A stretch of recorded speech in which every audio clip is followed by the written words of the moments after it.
Hey everyone, I'm going to show you really quickly how to replace this tubing that attaches to your chlorinator. A lot of times you'll see they'll bust open here, you'll get cracks or leaks in them, and in my case you can see the whole thing has popped off here. So obviously we got to replace this thing to get the pool back up to operational. So the first thing you have to do, and probably you've already done it by this point in the video, is turn your pool equipment off. The other option here is to put it into service mode. You can just use your mode button here to put it into service mode. You can see mine is in service mode, and that will shut everything off so you can perform the service before you turn it back on. Once you've got the pool shut off or in service mode and you're ready to work on it, first thing we'll do is just loosen this coupler here on our elbow fitting. Now, since mine's already broken, I'll be able to pull it off, but if yours hadn't broken all the way, you can just slide it down your tubing and out of the way until you pull that tubing off. Next thing we'll do is just remove the part of the tubing that's still onto this coupler here. So it's kind of hard to see when you first look at it, but this is just pressed on to the elbow coupler here. So I'll just get some pliers and pull this off of the elbow fitting itself.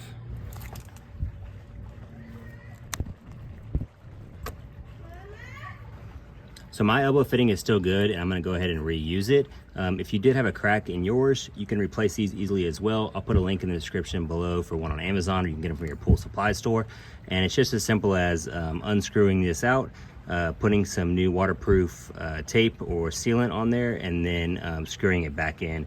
And you'll always want to keep it in the same direction it was before, so just take a picture of how it was set up before you replace it. So I've got my new tubing here. You can get this on Amazon as well. I'll put a link in the description, or from a local pool store.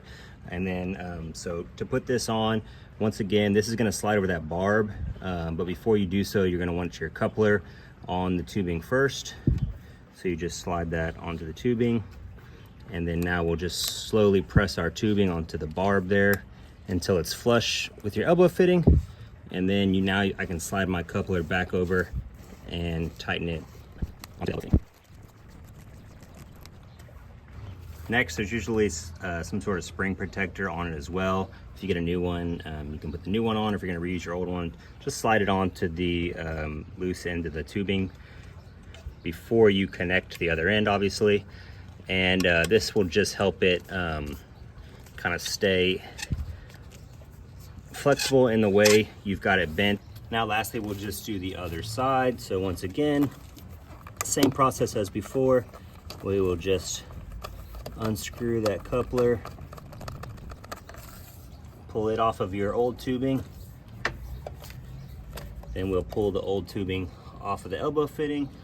Now just remember, since you already have the other side of the tube attached, you'll have to slide your connector onto the tube before you insert the tubing onto the barb of the elbow fitting. Again, once you have it on there, you can slide your coupling on there and then just tighten it onto the elbow.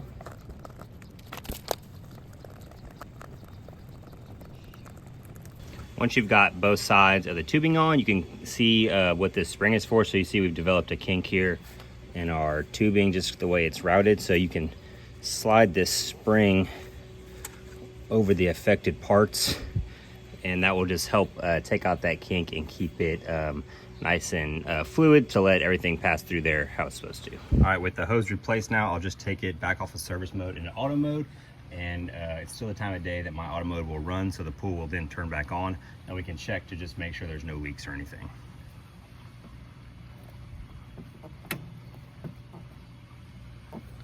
So now we can see the pool is back up and running. And we'll just come over and check and make sure we don't have any leaks from our chlorinator. It looks like everything is good. So we have successfully changed out this tubing to a new one, and we can let the pool operate as normal now. So super simple job, really just unscrewing a couple couplings, putting the new tubing on. Hopefully that helped you out and saved you some money rather than paying that $100 service call. It's just a $9, $10 hose and maybe a couple $10 fittings. If you have any questions, let me know in the comments below. If that helps you out, please consider subscribing or giving the video a like. Otherwise, I will see you on the next project.